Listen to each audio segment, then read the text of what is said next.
Welcome back to this video. The very first thing you want to do is to go ahead and open up your Alipay app.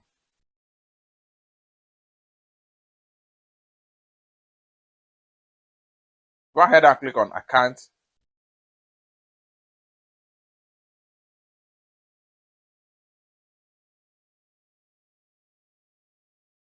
Click on this setting icon.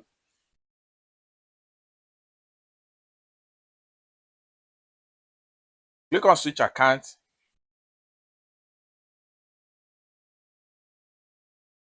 Then you have multiple accounts you log in successful into the Alipay app on the phone.